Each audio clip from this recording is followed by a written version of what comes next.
सभी लोग खड़े हो जाएंगे। सभी लोग खड़े हो जाएंगे।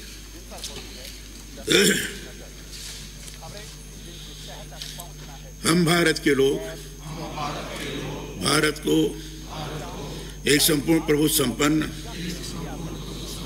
समाजवादी पंथ निरपेक्ष लोकतंत्रात्मक गणराज्य बनाने के लिए तथा उसके समस्त नागरिकों को सामाजिक, आर्थिक और राजनीतिक न्याय,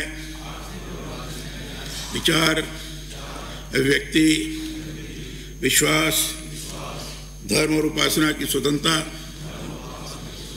प्रतिष्ठा और अवसर की समता प्राप्त कराने के लिए तथा उन सब में व्यक्ति की गरिमा और राष्ट्र की एकता और अखंडता सुनिश्चित करने वाली बंधुता बढ़ाने के लिए दृढ़ संकल्प होकर अपनी संविधान सभा में आज तारीख 26 नवंबर 1949 ईस्वी मिति मार्गशीर्ष शुक्ल सप्तमी संवत 2006 विक्रमी को एतद द्वारा इस संविधान को अंगीकृत, अधिनियमित और आत्मार्पित करते हैं। मूल कर्तव्य दोहराएंगे नहीं, सुनेंगे। अनुच्छेद 51 का मूल कर्तव्य भारत के प्रत्येक नागरिक का एक कर्तव्य होगा कि वह एक संविधान का पालन करे और उसके आदर्शों, संस्थाओं, राष्ट्रध्वज और राष्ट्रगान का आदर करे। 2, स्वतंत्रता के लिए हमारे राष्ट्रीय आंदोलन को प्रेरित करने वाले उच्च आदर्शों को हृदय में संजोए रखे और उनका पालन करे। 3, भारत की प्रभुता, एकता और अखंडता की रक्षा करे और उसे अक्षुण्ण रखे।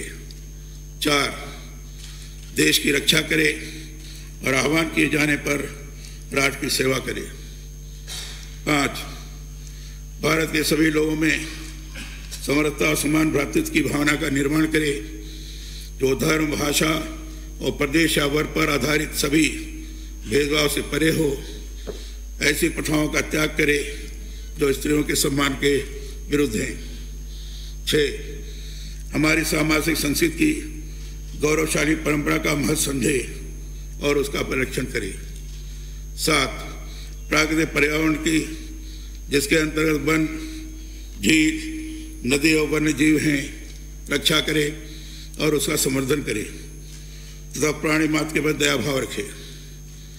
8, वैज्ञानिक दृष्टिकोण, मनोभाव और ज्ञानार्जन तथा सुधार की भावना का विकास करे। 9, सार्वजनिक संपत्ति को सुरक्षित रखे और हिंसा से दूर रहे। 10, व्यक्तिगत और सामूहिक गतिविधियों के सभी क्षेत्रों में उत्कर्ष की ओर बढ़ने का सतत प्रयास करे, जिससे राष्ट्र निरंतर बढ़ते हुए प्रयत्न और उपलब्धि की नई ऊंचाइयों को छू ले। 11, जो माता पिता या संरक्षक हों वह 6 से 14 वर्ष के बीच की आय के यथास्थिति अपने बच्चे अथवा प्रतिपाल को शिक्षा प्राप्त करने के अवसर प्रदान करेगा। धन्यवाद।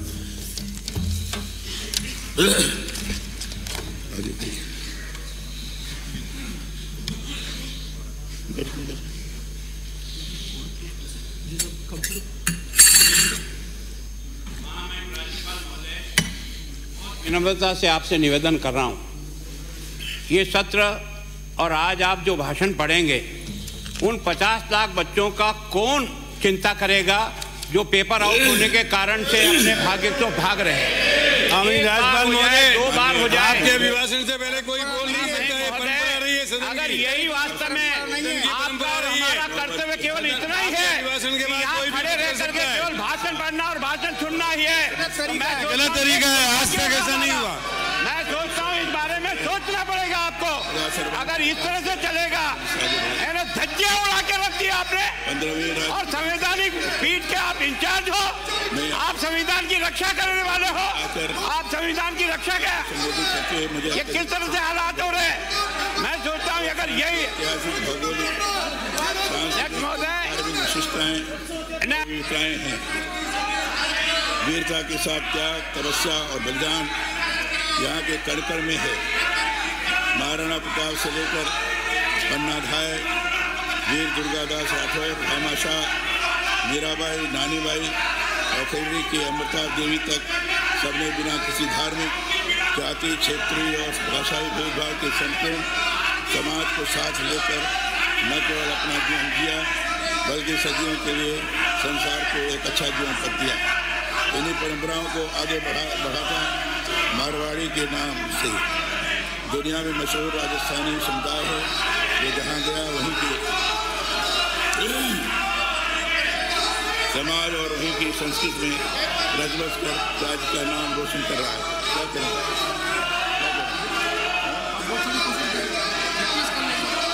अपने कार्यशीलता से ये सब जगह अपनी अलग पहचान रखता है।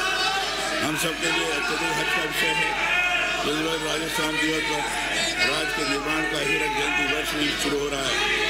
मुझे पूरा विश्वास है कि 30 मार्च 1949 को हमारे तत्कालीन नेतृत्व ने राजस्थान को शून्य से शिखर तक ले जाने की जो गौरवशाली परंपरा यात्रा आरंभ की थी, उसके अन्य यात्रियों की तरह हम भी उसी कामयाबी में बेहतरीन योगदान दें। यह कहने की बात नहीं है।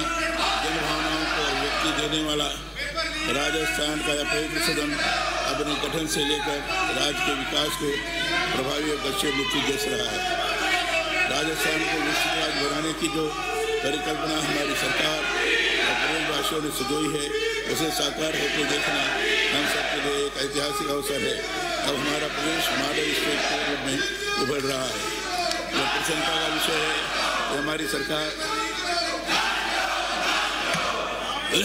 सरकार ने इस दिशा में पूरी प्रमुखता से कदम उठाए हैं और संवेदनशील, पारदर्शी एवं जवाबदेह सुशासन के मूल मंत्र को धरातल पर उतारा है। इस पवित्र सदन में बैठकर माननीय संसद द्वारा प्रदेश के हित में सकारात्मक दृष्टिकोण के साथ किए गए गहन चिंतन और मंथन से प्रदेश की प्रगति, समृद्धि और प्रमुख विकास सुनिश्चित हुआ है। बेहद खुशी की बात है, भौगोलिक विषमताओं, आर्थिक चुनौतियों, सीमित संसाधनों और कोविड की गंभीर परिस्थितियों सहित तमाम प्रतिस्पर्धाओं का सामना करते हुए हमारी सरकार ने कठोरता के साथ विकास परियोजनाओं को मंजूर दिया है। सदन को यह अवगत कराते हुए हर्ष है कि राजस्थान में 2021-22 में 11.4% की आर्थिक विकास दर हासिल कर कीर्तिमान साबित किया। डबल GDP ग्रोथ रेट के साथ देश में दूसरा स्थान हासिल करना हमारी सरकार की कुशल और राजस्थान के समग्र तथा समावेशी विकास को दर्शाता है। हमारी सरकार ने सेवा ही कर्म, सेवा ही धर्म की भावना से हर वर्ग तक जन कल्याणकारी योजनाओं का लाभ पहुँचाकर उन्हें विकास की मुख्य धारा से जोड़ने का सफल प्रयास किया है। जनसेवा को समर्पित विगत 4 वर्षों में हमारी सरकार ने शिक्षा, स्वास्थ्य, सामाजिक सुरक्षा, कृषक कल्याण, पशुपालन, महिला एवं बाल विकास, युवा कल्याण, बुनियादी विकास, ऊर्जा एवं उद्योग सहित सभी क्षेत्रों में उल्लेखनीय विकास कर देश में विकास कायम की है। विकास का यह क्रम निरंतर जारी है। आशा ही नहीं, पूर्ण विश्वास के साथ कहा जा सकता है कि आने वाले समय में राजस्थान विकास की सभी को मन पर होगा। राज्य नायकों के साथ हमारी सरकार सर्वप्राथमिकता है। यह निरंतर दिशा में प्रयास कर रही है। महंगाई के इस जमाने में आम आदमी की बीमारियों के इलाज पर होने वाली भारत की चिंता से मुक्त करते बीजेपी की हमारी सरकार ने गरीबों को मुफ्त दवा एवं जाँच की सुविधा दी है। हमारी सरकार ने इस बार क्रांतिकारी पहल करते हुए मुख्यमंत्री चिरंजीवी साहब बीमा योजना लागू की है।